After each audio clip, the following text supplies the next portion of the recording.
तो नमस्कार दोस्तों, आप सब कैसे? उम्मीद करते हैं कि आप लोग बिल्कुल अच्छे होंगे और मस्त होंगे। तो दोस्तों, हम आज एक ऐसी शख्स की बात करने वाले हैं, एक ऐसे शासक की बात करने वाले हैं जो कि एक बहुत ही क्रूर इंसान था दोस्तों, वह एक आदमखोर इंसान था। और दोस्तों, ये भी कहा जाता है कि वो अपने फ्रिज में इंसानों का कच्चा मांस रखता था दोस्तों, ताकि वो बाद में खा सके। और किसी भी इंसान को मारकर उसका अलग पार्ट, जो पार्ट होता है, जो मेन पार्ट होता है, प्राइवेट पार्ट होता है, बिल्कुल अलग कर देता था और अपने फ्रिज में रखता था ताकि उसको बाद में खा सके। और बहुत ही खतरनाक आदमी था दोस्तों। ये भी कहा जाता है कि वो अपने पूरे जीवन में लगभग 6 लाख आदमियों को मार दिया था दोस्तों, और बिल्कुल ही अजीबो-गरीब तरीके से मार देता था। और प्रत्येक दिन कहा जाता है कि प्रत्येक दिन लगभग 250 आदमियों को वो मार देता था और उनका खून पीता था। ये दोस्तों, ये बिल्कुल ही आदमखोर जानवर के रूप में एक इंसान था, जिसका नाम था ईदी अमीन। दोस्तों, ये युगांडा का रहने वाला आदमी है दोस्तों। तो इसको क्या-क्या शासन काल रहा है, क्या-क्या मतलब प्रभाव झेले इसके वजह से पूरे देश, तो ये सारी चर्चा इस वीडियो में करने वाले हैं। तो हमारे वीडियो में लास्ट तक बने रहिएगा।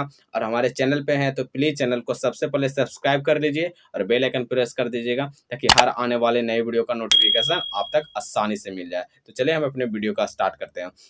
तो दोस्तों, ईदी अमीन, जो कि दोस्तों एक क्रूरता का नाम था ईदी अमीन, जिसका जन्म 1925 को युगांडा के कावाको नामक स्थान पर हुआ था।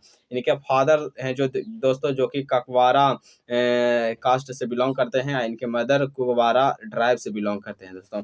और ये ईदी अमीन है दोस्तों, ये काफ़ी ज़्यादा लंबा चौड़ा व्यक्ति था, काफ़ी ज़्यादा एकदम बिल्कुल भयानक हिंसक पशु की तरह दिखता था, जो कि मानव में जन्म लिया था। इसका जो दोस्तों लंबाई का जो है दोस्तों, वो 6.4 फीट था और जो वेट था 190 किलोग्राम था। ये दोस्तों अपने फर्स्ट जॉब किया था, जो कि लुगाजी बेस्ट इंपीरियल रेस्टोरेंट में काम करने लगा था दोस्तों। उस समय एक ब्रिटिश अंपायर था दोस्तों, जो कि आर्मी ऑफिसर था, वो इस होटल में गया था। तो इसको देखकर, इसका हाइट को देखकर, ये काफ़ी लंबा चौड़ा था, जिसके वजह से ये 1946 में ब्रिटिश कॉलोनी ऑफ आर्मी यानी किंग्स अफ्रीकन राइफल्स में इसका सिलेक्शन दिलवाया था दोस्तों। और दोस्तों, कहा जाता है कि ईदी अमीन हैवी वेट बॉक्सिंग चैंपियन का खिताब भी जीता था, जो कि 1951 से 1960 तक चला था दोस्तों। और दोस्तों, 1949 में सिफ्ता रेबल्स ऑफ यानी कि सोमालिया में भगाने के लिए, सिफ्ता रेबल्स ऑफ सोमालिया में भगाने के लिए भेजा गया था, जो कि दोस्तों ये काफ़ी ज़्यादा उसके बाद अब काफ़ी ज़्यादा चर्चित में रहने लगा दोस्तों। फिर क्या हुआ, 1952 में केनिया में माओ माओ रेवेलियन को सेप्रेस करने के लिए डिप्लॉय किया गया इसको। इसके बाद दोस्तों, इसका काफ़ी ज़्यादा परफॉर्मेंस अच्छा रहने के कारण कॉर्पोरल एंड सर्जेंट के पोस्ट पर इसको प्रमोट कर दिया गया। इसके बाद क्या हुआ, 1953 तक आते-आते ये फेंडी के रैंक तक पहुंच गया। यानी कि दोस्तों, ब्रिटिश ऑफ कॉलोनी आर्मी में किसी भी ब्लैक ऑफिसर के लिए ये बहुत हाईएस्ट रैंक होता है, ये फेंडी दोस्तों। इसके बाद क्या हुआ, 1961 में ये लेफ्टिनेंट के रैंक तक पहुंच गया दोस्तों, यानी कि काफ़ी ज़्यादा इसका प्रमोट होते गया। उसके बाद क्या हुआ दोस्तों, यानी कि 9 अक्टूबर 1962 को ब्रिटिश से युगांडा को आज़ादी मिला। उस समय जो फर्स्ट प्राइम मिनिस्टर थे, वो मिल्टन ओबोटे को बनाया गया दोस्तों। क्या हुआ कि मिल्टन ओबोटे भी देखकर ईदी अमीन को काफ़ी ज़्यादा भयानक था दोस्तों। इसको देखकर काफ़ी ज़्यादा ये भी इम्प्रेस हो गए कि ये हमारे सैनिक यानी कि हमारे मिलिट्री को कमांडर में रखने लायक है। तो इसको दोस्तों प्रमोट करके 1962 में कैप्टन बना दिया गया। उसके बाद क्या होता है कि 1963 में इसको ईदी अमीन को यानी कि मेजर की रैंक तक भी पहुंचा दिया गया। 1964 में आर्मी के डिप्टी कमांडर बना दिया गया है दोस्तों। इसके बाद क्या हुआ, 1965 में आर्मी कमांडर बना दिया गया। 1970 में युगांडा के कमांडर ऑफ आर्म्ड फोर्सेस बना दिया गया। यानी कि दोस्तों, ये काफ़ी ज़्यादा प्रमोटेड होते गया और ये आगे जाकर कमांडर ऑफ आर्म्ड फोर्सेस में चला गया। यानी कि दोस्तों, पूरे काम जो मिलिट्री पावर होता है, बिल्कुल इसके हाथ में आ गया, पूरे युगांडा का कमांडर बन गया दोस्तों। उसके बाद क्या हुआ दोस्तों, ये जो मिल्टन ओबोटे थे, ये वहाँ के फर्स्ट प्रेसिडेंट बने। तो ये क्या हुआ दोस्तों, ये दोनों में काफ़ी ज़्यादा दोस्ती हो गया। ईदी अमीन और मिल्टन ओबोटे। दोस्तों ये मिल्टन ओबोटे थे, ये काफ़ी ज़्यादा इस पे भरोसा करते थे, लेकिन ये नहीं जानते थे कि इसके दिमाग में क्या-क्या चल रहा है। ये ईदी अमीन चाहते थे कि इसको हटाकर, यानी कि इसके ओहदे से हटाकर मिल्टन ओबोटे के ओहदे पर बैठे और वहाँ का शासन अपने हाथों में ले लें और वहाँ का सबसे बड़ा शासक बन जाएँ। तो दोस्तों हुआ यूँ कि 25 जनवरी 1961 में सिंगापुर के कॉमनवेल्थ समिट में ये चले गए, यानी मिल्टन ओबोटे। उसके बाद क्या हुआ कि ईदी अमीन वहाँ के पब्लिकों का क्या किया कि अपने अंडर का, और वहाँ जो पब्लिक थे दोस्तों, वहाँ पे क्या हुआ कि वो फिर बिल्कुल अपने ओर आकर्षित कर लिया और पूरे मिलिट्री पावर को अपने हाथ में ले लिया। और क्या हुआ कि वहाँ 1971 में अपने आप को वहाँ का प्रेसिडेंट घोषित कर दिया। और वो दोस्तों जो ईदी अमीन था, वो बिल्कुल है दोस्तों, जो कि 9 साल तक वहाँ अपने पावर में रहा और वहाँ के अपने पावर में आने के कारण वहाँ के समुदायों को, लोगों को मारने लगा, पीटने लगा। और दोस्तों काफ़ी ज़्यादा इस जिसको पीटा, यानी कि जिसको बुरी तरीक़ा से मारा था दोस्तों, वो काफ़ी ज़्यादा ओबोटे का सपोर्टर था और एशियन से बिलॉन्ग करता था। 2 समुदायों, ये कोली और लैंगो नामक समुदायों को काफ़ी ज़्यादा इसने काफ़ी बुरी तरीक़ा से उसको मार दिया गया था दोस्तों, जो कि ओबोटे को सपोर्टर थे। उसके बाद क्या हुआ कि जो ईदी अमीन थे, ये इसको लेकर काफ़ी ज़्यादा अलर्ट रहते। Extremely human abuses, political repression, ethnic persecution, extrajudicial killings, massacres, poor international standing, nepotism, corruption. और दोस्तों ये काफ़ी ज़्यादा इसके ऊपर काम करते थे। आगे जाकर क्या हुआ कि 1971 तक आते-आते इसका पूरा सपोर्ट सिस्टम बिल्कुल ख़राब हो गया, यानी कि बिल्कुल ख़त्म होने लगा दोस्तों।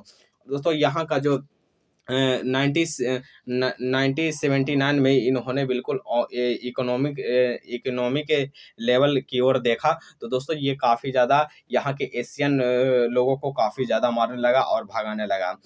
उसके बाद क्या हुआ कि 1971 में इन्होंने सभी के सामने, वहाँ के मिलिट्री के सामने इन्होंने कहा कि हमको एक सपना आया था, उसमें कहा गया है कि जब तक यहाँ से एशियन लोग नहीं जाएँगे, यहाँ का इकोनॉमिक लेवल काफ़ी बुरी तरीक़ा से ख़राब होते रहेगा। और वह उसके बाद वहाँ 90 दिन तक उसको टाइम दिया गया है दोस्तों, ताकि यहाँ से चला जाए।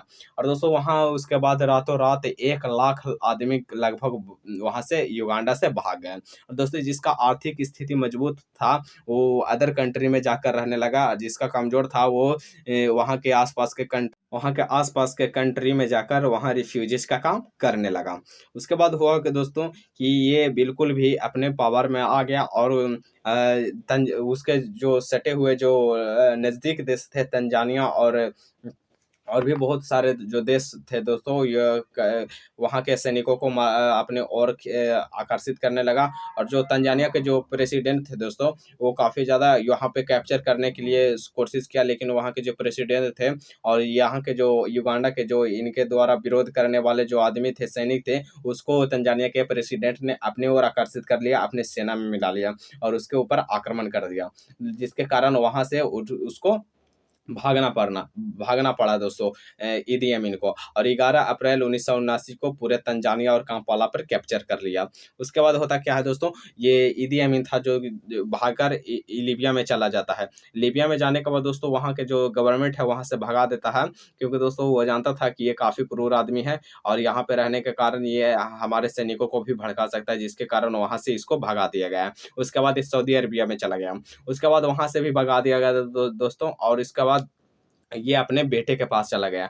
माना जाता है दोस्तों कि इसका लगभग 6 शादी हुआ था और लगभग 45 से 50 इसका जो बच्चे थे दोस्तों, यानी कि बेटा था। उसके बाद दोस्तों क्या होता है कि वहाँ से भी भगा दिया जाता है और किसी भी देश इसको रखने से बैन लगा देता है, इसको नहीं रखता है दोस्तों। क्योंकि दोस्तों इसका कहना था कि किसी भी देश में जाएगा तो वो अपने मिलिट्री पावर को अपनी ओर कर सकता है, अपने ओर अलग से पॉलिटिकल करप्शन कर सकता है, जिसके वजह से किसी भी देश को परेशानी हो सकती है। इसके वजह से इसको किसी भी देश में एंट्री करने का बिल्कुल भी बैन कर दिया गया था दोस्तों।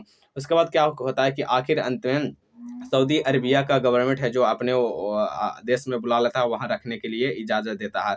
और उससे एक शर्त रखता है कि वहाँ पे ऐसे ही रह सकता है जिसके कारण वो किसी भी पॉलिटिकल करप्शन में नहीं घुस सके और वहाँ पे नहीं इन्वॉल्व हो सके, तभी रह सकता है।